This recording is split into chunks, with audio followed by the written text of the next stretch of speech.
Hi, I'm Gareth Green, and in this video we're going to learn something about where opera began. Because many of us love opera. The experience of opera is such a unique blend of story, poetry, music, visual expression, all kind of combined emotions in one. It's fantastic stuff. So if you've been to opera before, if you've maybe taken part in an opera performance, you'll know exactly what I'm talking about. If you've never had the chance to experience the great operas of Puccini or Verdi, do grab that chance if it ever comes your way, because you'll never regret it and you'll soon develop a love of opera.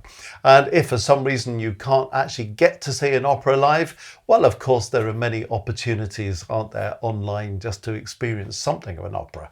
But there's nothing like being in a live theatre to experience the whole thing.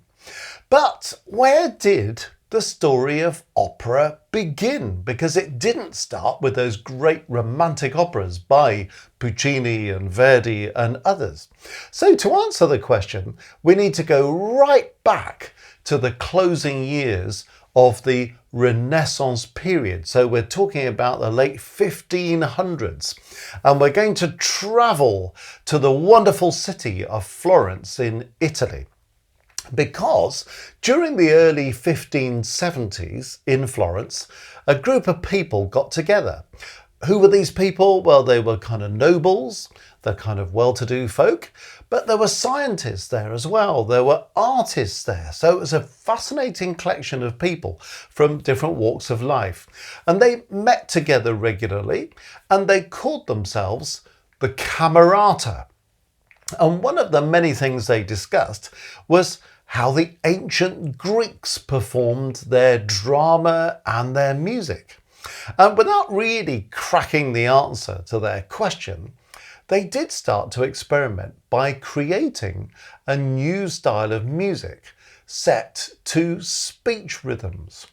Well, what do I mean by speech rhythms? In other words, it's kind of using the natural rhythm of the words. So not necessarily absolutely defined in time, like here's a quarter note followed by a half note, or a crotchet followed by a quaver, but what's the natural rhythm of the text? So let's take an everyday phrase.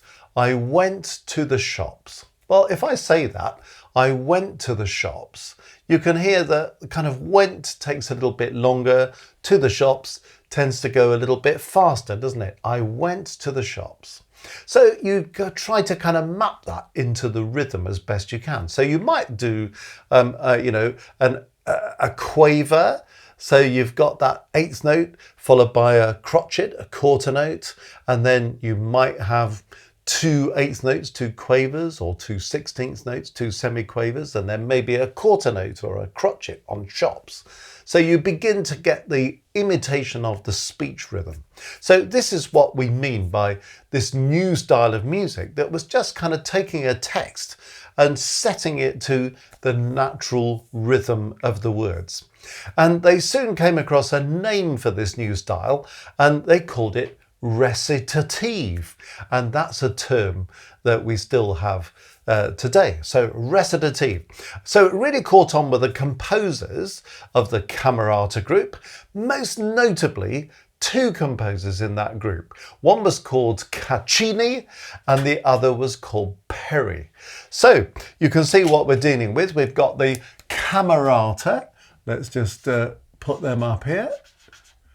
The Camerata, the group of people who were discussing all this. We've got the speech rhythm thing that developed into recitative. So that's what all that's about. And now we've got a couple of composers at work.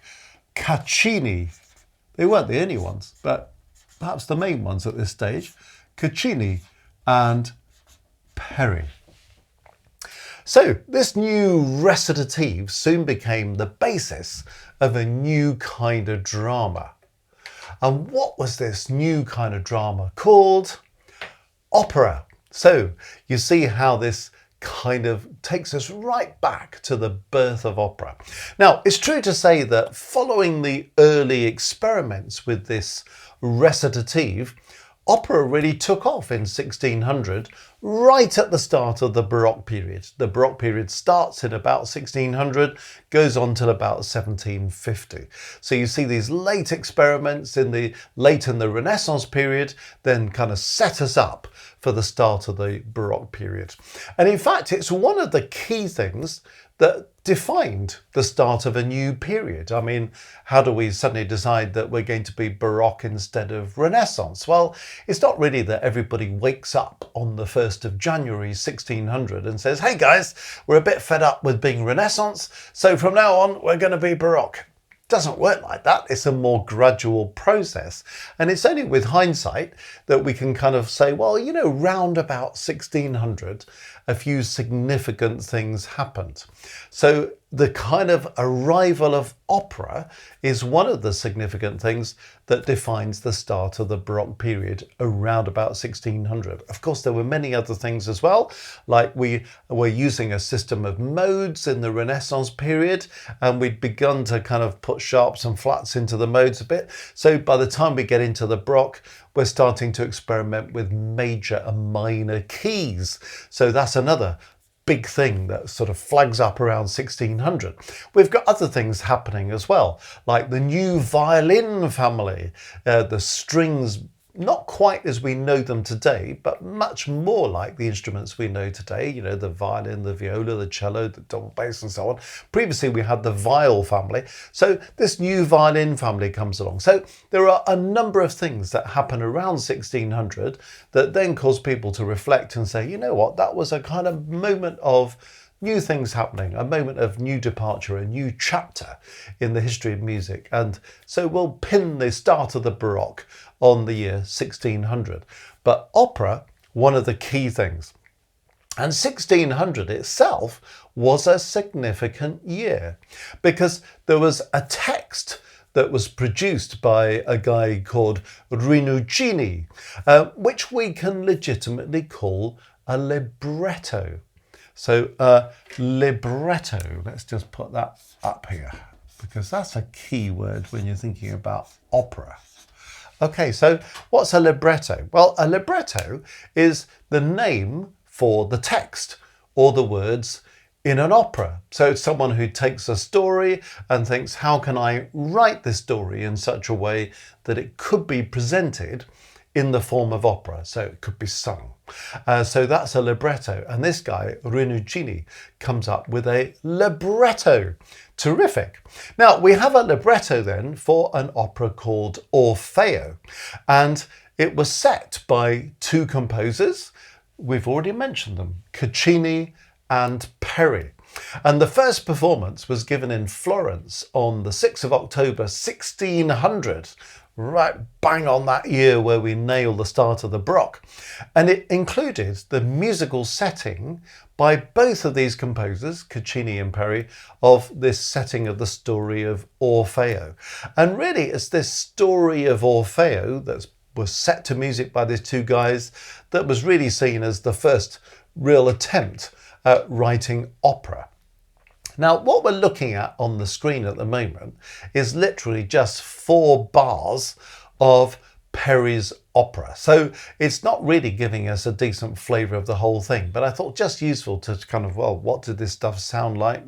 Kind of what did it look like? Well, it's written as a kind of recitative. So even though it's got rhythm, the rhythm is designed to be a little bit free. So you kind of feel the speech rhythm of the words. Okay, so I don't speak Italian, so apologies for that, but prega, sospira e plora. You see, you kind of get these words and you think, well, how does that roughly translate to rhythm? So the rhythm would have been free. It wouldn't have been rock steady on a pulse.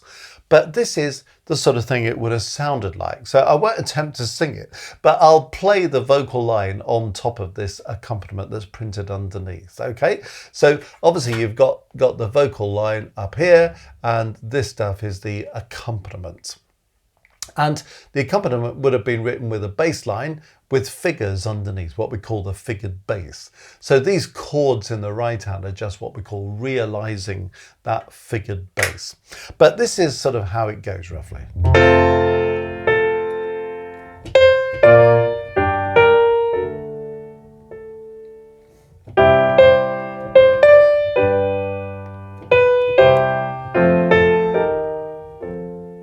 So you see how that kind of feels? It's kind of roughly the rhythm that's there, but there's a kind of freedom in the pulse, isn't there? And the idea of the rhythm is it's sitting kind of with the speech rhythm.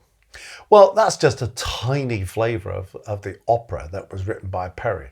But once we got this Peri e Caccini setting of Orfeo going, there was basically no turning back. Opera was born. So it was a real landmark moment.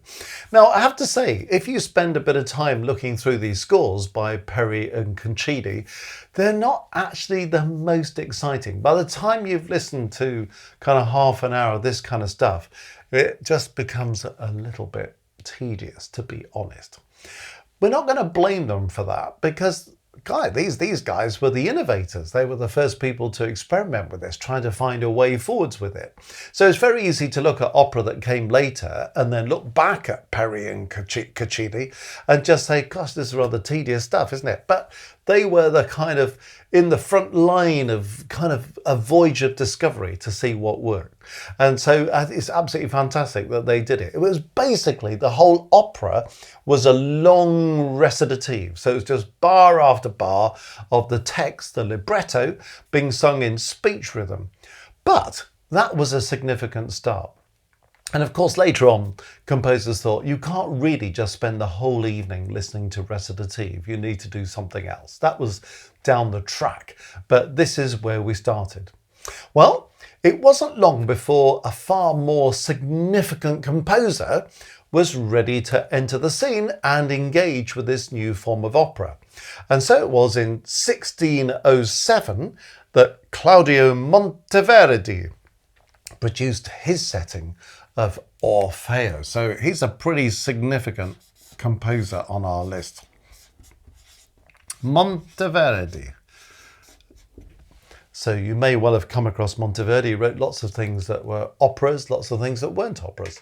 But he was the first sort of really significant composer to come along. So Peri, Caccini did some really good spade work. And then Monteverdi was able to come along and say, okay, what should we do with this? So what was different about Monteverdi's setting of the same story of Orfeo?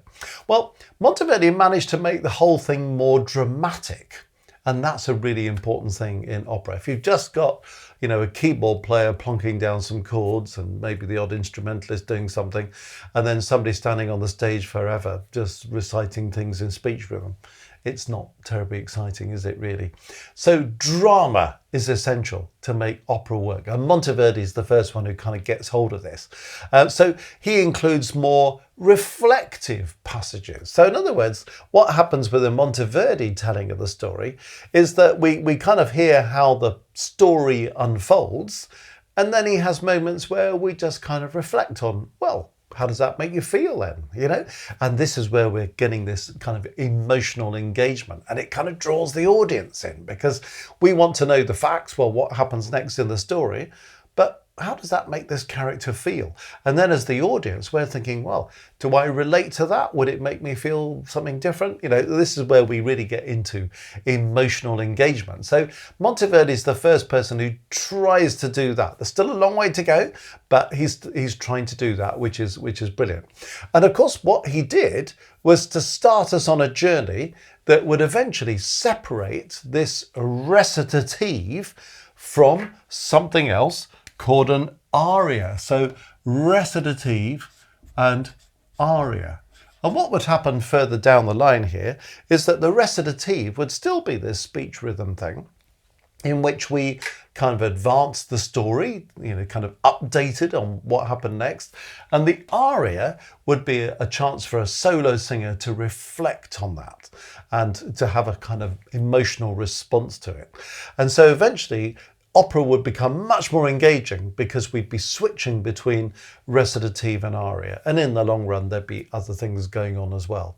So even though Monteverdi is not writing recitative and aria, he's getting hold of the idea that you've got a bit of recitative and then you're kind of doing a little bit of reflection on it. So that's kind of what's happening.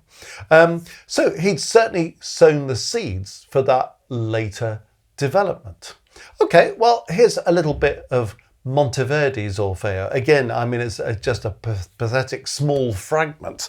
It's just 4 bars, but it's just beginning to kind of get this idea of, well, you know, how do we feel about this?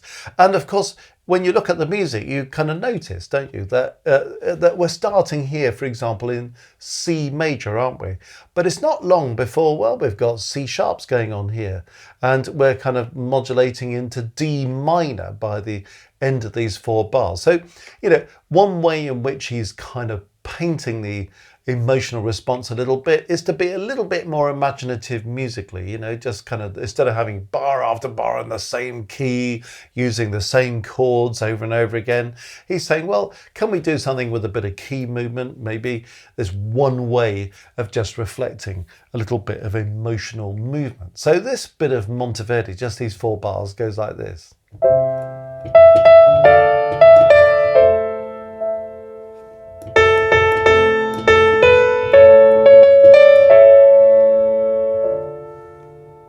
So you can see essentially it's got the same kind of feel as that Peri thing about it, isn't it? But we are starting to just develop that and move on a little bit. So here's Monteverdi just moving on with this same story of Orfeo. Well, from this point, there was really no going back at all, because the ongoing development of opera was well underway. We had new centres opening up in Rome during the 1620s, also in Venice during the 1630s. So you notice how Italy is the absolute hub of this story, isn't it? But so, you know, we're spreading across the country. And it was in Venice that the story really progressed. It wasn't just something, you know, this opera thing, not just limited to being a court entertainment, something that could be put on to entertain the dukes of the area and so on. But we're now trying to open opera to a wider public audience, because in Venice we got going in the theatre. Now, it doesn't mean that everybody on the planet would have access to it, but it does mean that many more people could now experience opera. And of course, the context is changing. Instead of just being something that's put on as a court entertainment, we've now moved it into a theatre. And as soon as you move something into a theatre, of course, you're going to start thinking much more, aren't you, about how this drama can work, how we can use the visual a bit more, how we can use effects, visual effects, and kind of how we can have people positioned in different places on a stage, and where does the orchestra go, all this kind of stuff. So it opens up new possibilities. So very soon these theatres that already existed for other purposes were adapted. They were expanded to make them even more ideal for the drama of opera. And even though Monteverdi was now getting on a little bit in years, in 1613 he moved to Venice and became the director of music at the famous St. Mark's Church in Venice. And so therefore he was kind of ideally placed to stage his final operas. So he wrote an opera called The Return of Ulysses, for example, in 1640. He wrote another one called The Coronation of Poppaea in 1643. So he's around for a bit doing a bit of that. And here's, again, it's just a ridiculously short extract, but just looking at 3 bars of a later opera of Monteverdi, you know, you can just see from here, you know, we've got our main character singing the solo line up here, but you know, we've got a kind of keyboard part and other associated instruments. We've got strings involved.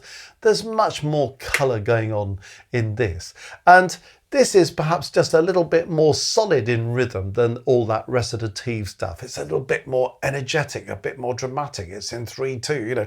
So we've got something that sounds a bit like this.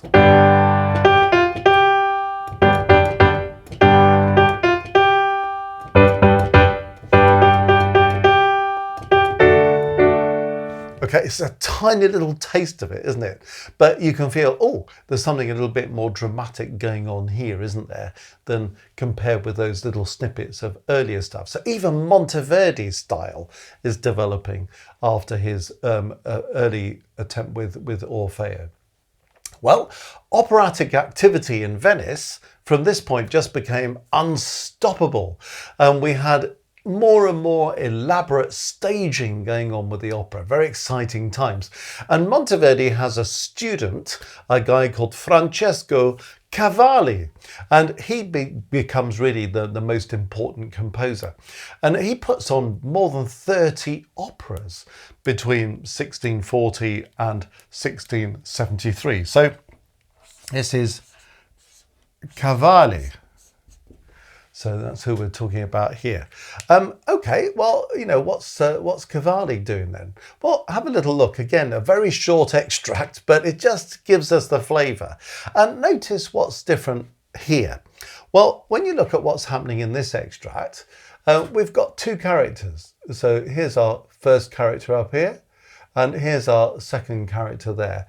And you see they're in dialogue, aren't they? So we've got the kind of chords going on underneath in the accompaniment, but we've got this conversation going on between two characters on the stage, and that's going to make it much more engaging for an audience, isn't it?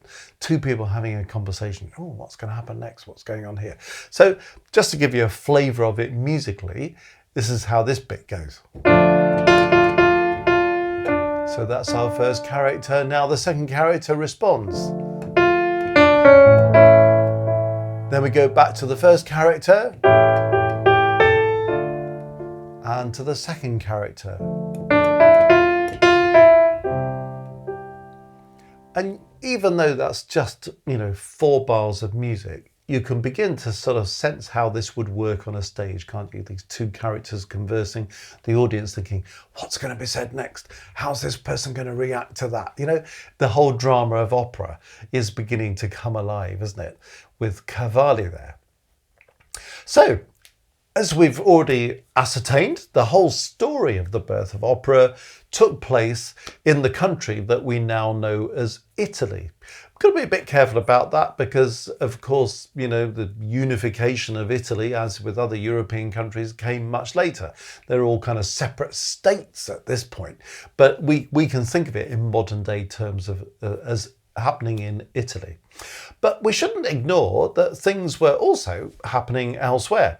By the middle of the 17th century, for example, the court of Louis XIV in France was very much alive with opera. And interestingly, it started with Cavalli's operas being kind of exported from Italy to France. But it wasn't long before the French got on to their own homegrown opera once they picked up a trick or two from Cavalli. So we have at the French court this fantastic French musician, Jean-Baptiste Lully. So here's Lully. Let's just put him on the board. So Lully is our key French composer. Now, interestingly, his style was very different from the Italian opera style because he was French. They did things slightly differently. And it wasn't long before Lully was really the key musical figure at the newly formed Paris Opera.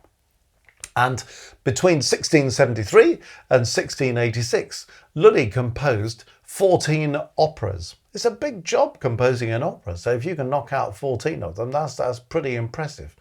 Now, here's just a little extract, again, from one of Lully's operas. And it's quite interesting to see how things have moved on, how this feels rather different in the French style. So here we've got an introduction to something which is played by the strings, and then it's kind of leading us into a little bit of this recitative stuff. So let's see what Lully was up to in this extract.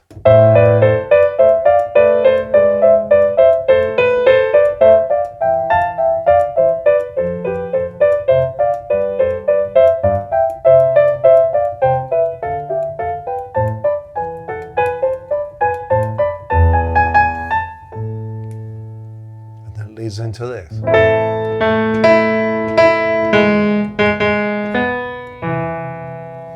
So you see how this is going. We've got instrumental music going on. We've got dancers involved. There's all sorts of things going on here.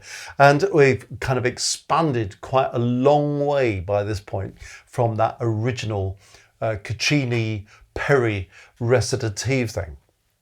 Well, so there's things happening, significant things happening in France.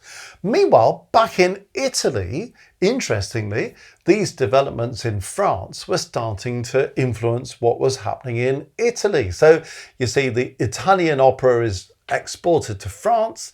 Lully gets his hands on it, does his own thing, and then the Italians go, oh, this Lully guy's quite interesting. What do we want to take from this? So they kind of noted that the French opera was generally engaging at a deeper level than what was really a kind of quite frivolous Venetian opera. In Venice, they would quite enjoy these kind of light-hearted romps, and they realised the French were doing something a little bit more serious, and it was perhaps working slightly better. It wasn't just a light-hearted entertainment, there was something a bit more going on. So Italian opera started to develop in a more serious direction.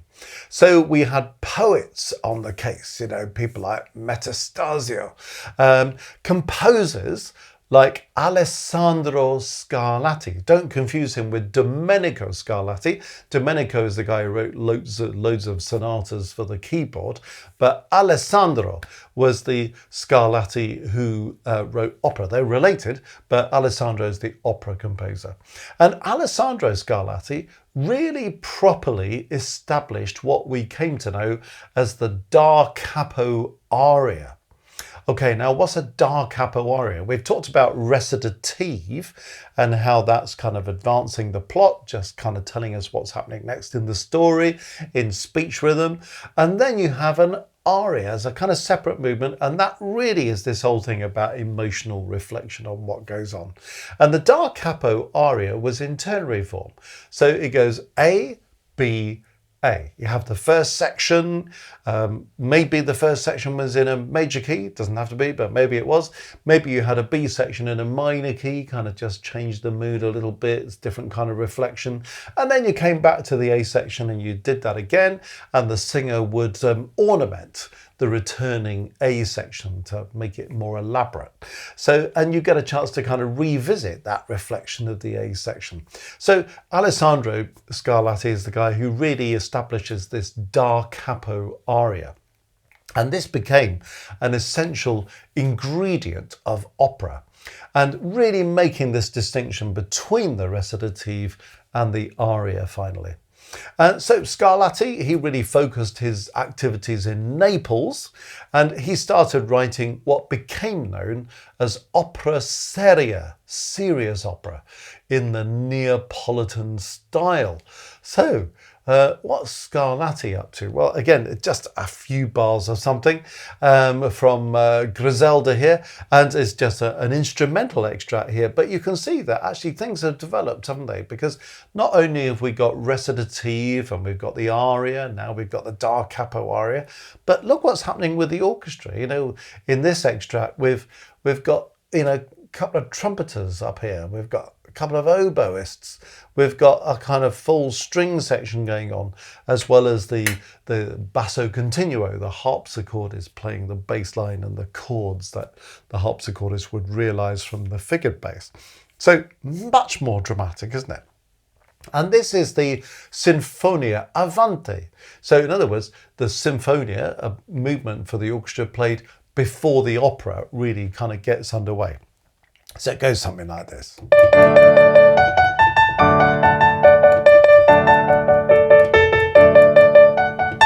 So you can see there's something quite spirited going on. You can't really fully get the idea from just that little burst, can you? But just to look at a couple of bars and just to sort of hear what's going on, you get the idea of Scarlatti moving us on. Okay, so there's the story in Italy, and of the story of opera making its journey from Italy to France and back again to Italy, which is interesting. But what about other countries? Were they involved in this at all, or not really? Well, apart from being a significant opera composer in his own right, Scarlatti was a great influence on a young German composer. Now, who could this have been? Handel. Now, Handel is a pretty key player in all of this, so we better put him on the board, I think. So, Handel. And we didn't mention Scarlatti there, did we? Well, we mentioned him, but we didn't put him on the board. So let's deal with him, and let's make sure we know we're dealing with Alessandro Scarlatti. But here he is having an influence on Handel. How did that work? Well, Handel went to Italy in 1706, and he was already employed in Hamburg, in what we now know as Germany. And Hamburg was the leading centre for opera in Germany. But really, what was happening in opera in Germany was that it was it was Italian opera, or maybe some kind of stage production that had a bit of German song in it. In other words, the kind of German opera wasn't really developed in its own right. It was a kind of entertainment using some German song. Either that or it's the Italian export. Well, Handel spends his time in Italy and it totally transforms his own operatic style. And from Italy, he travels to London, so comes to the UK.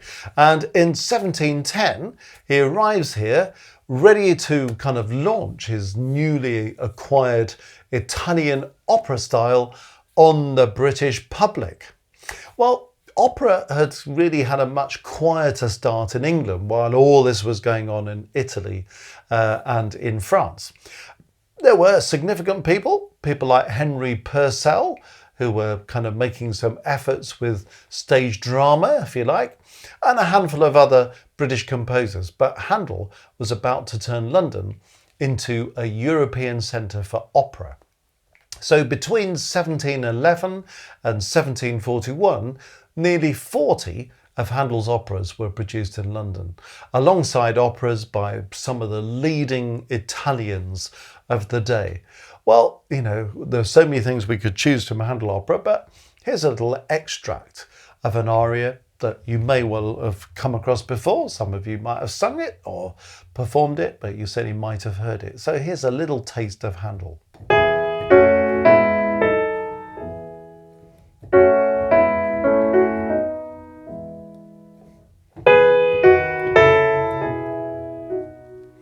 Just the opening of something there, but that's the aria. So you're beginning to feel, oh yeah, this is the emotional response to what's gone on in the recitative. We're really into this by this point, aren't we?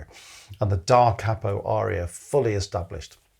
So alongside Handel's great operatic success in London, and boy, was he successful, Naples became a new focal point for the further development of opera back in Italy. And this opera seria that we've talked about, the serious opera, maybe I should put that on the board as well. Opera seria. That's what we're talking about, serious opera. And that really continued to develop and mature in the hands of Italian composers, people like Vinci and Porpora and Pergolesi, who's perhaps the most famous of that group. There were other people, Hasse, for example, who'd followed in Handel's footsteps from Germany. He'd also gone to Italy to see if he could learn a trick or two about writing opera. So all that interaction was still on the go. And Venice now absorbed this Neapolitan style. And the most significant Venetian composer was probably Vivaldi. Most people have come across Vivaldi, very famous for his Seasons, for example. But other composers as well, slightly lesser known, but nevertheless significant. Lotti, Leo, people like that. But, you know, here we are, Pergolesi being one of our more significant characters. And again, just a few bars of something by Pergolesi.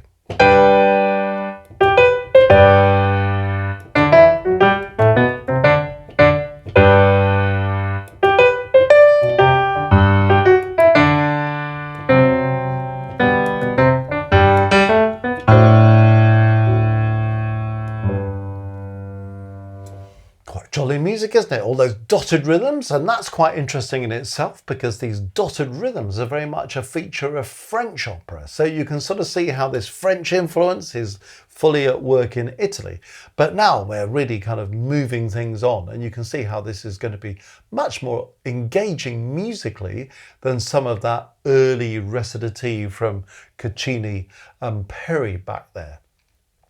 So the opera seria had successfully replaced this previous more kind of light-hearted comic style that had featured in parts of Italy. But comic opera wasn't lost forever. By the time we get to 1710, these little comic operas were being performed during the intervals. So you put on an opera seria, and then during the interval, you put on a sort of mini opera that was a comic opera, something a bit more light-hearted during the interval. So we had that in Naples and in Venice. And these little comic scenes were often a very light-hearted take on some local characters, for example, sometimes even featuring the local dialect, the sort of people you met in the street in your day-to-day business.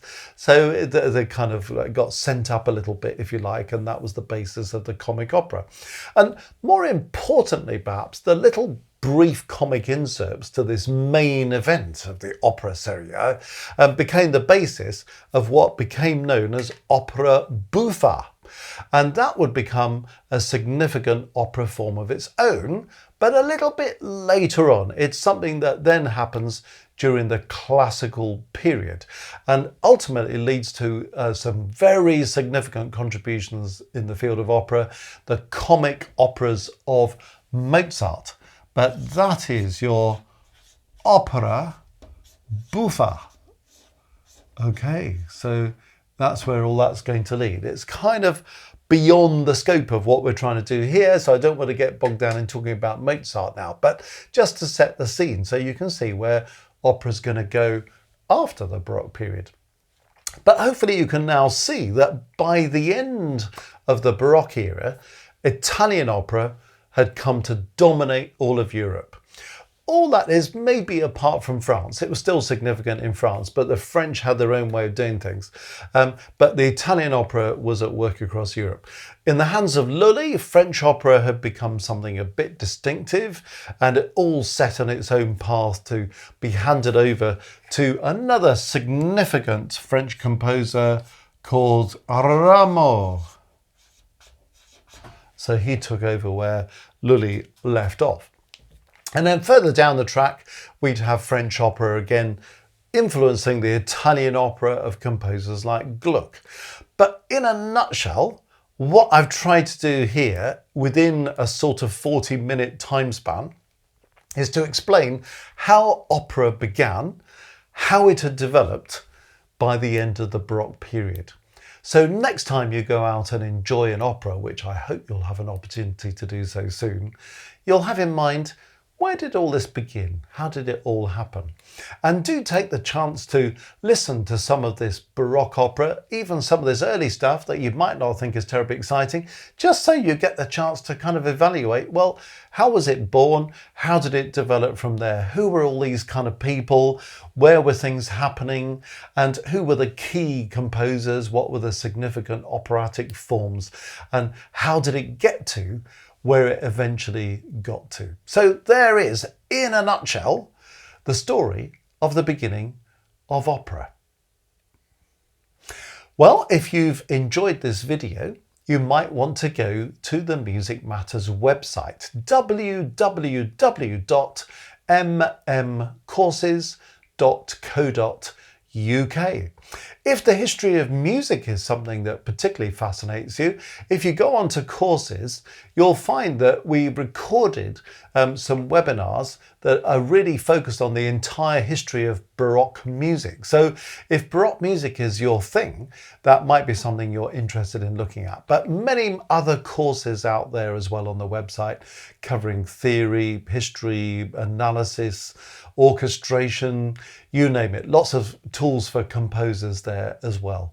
So you might find something of great interest to your overall musical development there, but you might be interested in having a look at those webinars covering the history of Baroque music. So that's putting all we've done in this video into the wider context of the Baroque.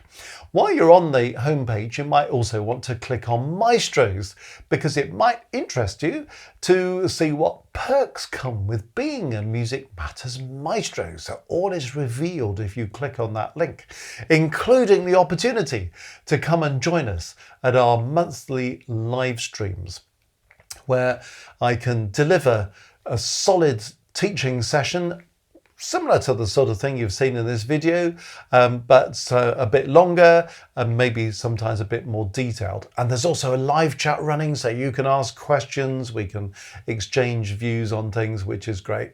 And if you want to come in at level 2, that's accessing that. If you want to come in at level 3, you have all the benefits of level 1 and level 2, but level 3 gives you access to an additional live stream, and in that you can submit your own work and have one-to-one feedback, whether it's recorded performances, compositions, harmony exercises, anything you want to submit there. So it's very much kind of individually tailored. Anyway, have a look on the website and see what you can find that might be of great use to you. www.mmcourses.co.uk